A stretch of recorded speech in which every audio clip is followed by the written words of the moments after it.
Friends, मैं हूं श्याम भाटिया और आज हम डिफरेंट केसेस लेकर आए हैं जिसमें एसएचएम के डिफरेंट केसेस है। पहला केस, दूसरा, तीसरा और चौथा। इन चारों केसेस में समझेंगे कि किस टाइप से एसएचएम वर्क करता है। तो पहला जो है, एक दो मासेस से M1 M2 एक स्प्रिंग से कनेक्टेड है ना, जिसका स्प्रिंग कांस्टेंट K है या स्टिफनेस भी बोलते हैं इसको। वो कितनी है? K। तो इसके लिए हम जो यूज करते हैं वो होता है टाइम पीरियड इक्वल होता है 2 पाई और nothing but m by k। लेकिन m यहाँ पर किसका लेंगे? m यहाँ पर किसका लेंगे? तो ऐसे केसेस में हम रिड्यूस्ड मास का अप्रोच यूज करते हैं। तो रिड्यूस्ड मास क्या चीज होती है कि जब एक्सटर्नल फोर्स नहीं लग रहा होता है, तो उसका मोमेंटम कंजर्व रहता है या सेंटर ऑफ मास अनएक्सेलरेटेड होता है या रेस्ट में होता है। तो इस केसेस को लेकर हम म्यू जो होता है वो ले सकते हैं m1 m2 अपान m1 प्लस m2। ये वाला बहुचर्चित फार्मूला आप जानते हैं और यहाँ दोनों इक्वल है तो mm, तो म्यू की वैल्यू कितनी हो जाएगी? नथिंग बट m/2 हो जाएगी। और यही चीज इस टाइम पीरियड में पुट करेंगे कितना हो जाएगा? 2 पाई और m की जगह पे लिखेंगे आप m/2 और k।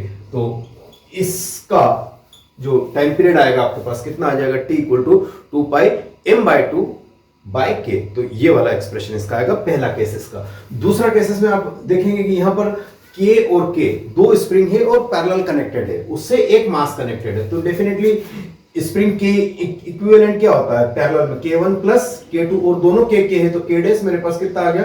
2K आ गया।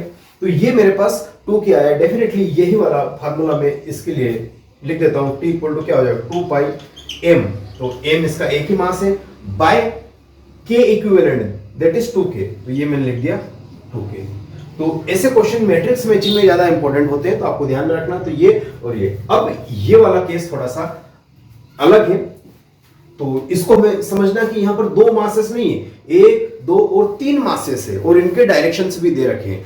तो ये वाला कैसे करते हैं? चलिए शुरू से विजुलाइज करते हैं कि आखिर में ये कंडीशन क्या है। तो ये कंडीशन अगर आप अच्छे से देखेंगे इसमें, तो ये m मास है, ये लेफ्ट में जा रहा है और ये वाला मास भी लेफ्ट में जा रहा है और ये जो 2m मास है ये राइट में आ रहा है। यानी कहने का अर्थ है कि हमें थोड़ा सा विजुलाइज करना है कि इसमें कैसी चीजें काम कर सकते हैं। देखिए, इसको मैं रीड्रॉ करता हूं और ये जो सेम डायरेक्शन में जो जा रहे हैं इनको मैं एज एक पार्टिकल एज्यूम कर लेता हूं और ये इसका मास भी मैं कितना मान लेता हूं? 2m मान लिया। सेम डायरेक्शन में जा रहा है, इसका मास सेम है, इसका मास सेम है, तो इसका मैंने 2m मान लिया और ये स्प्रिंग इसके ऊपर आकर सुपर इंपोज हो गई।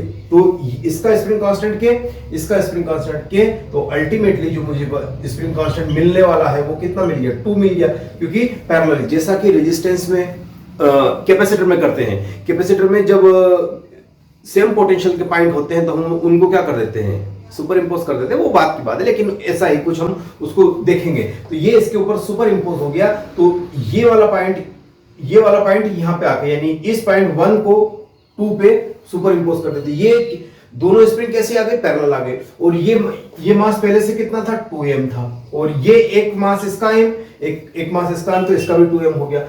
अब मेरे पास एक बहुत, और ये वाली स्प्रिंग कैसे जा रही थी?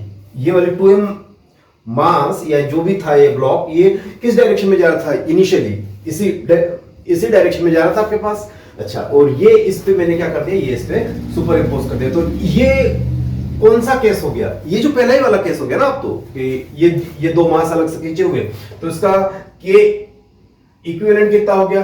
2K हो गया। और मास, अब यहां पर हमें रिड्यूस्ड मास लेना है, तो अगेन 2m इंटू 2m और ये आ जाएगा 2m plus 2m, nothing but 4/4। यानी ये मेरे पास रिजल्ट आ गया, नथिंग बट m आ गया। अब मैं इसका टाइम पीरियड लिखूंगा तो 2 pi root under mu reduced mass by k nothing but 2k। यहां पर k कितना लिया? 2k लिया। तो टाइम पीरियड में लिख सकता हूं 2 पाई रूट m की वैल्यू तो m ही रहेगा और 2 की वैल्यू 2k हो जाएगा।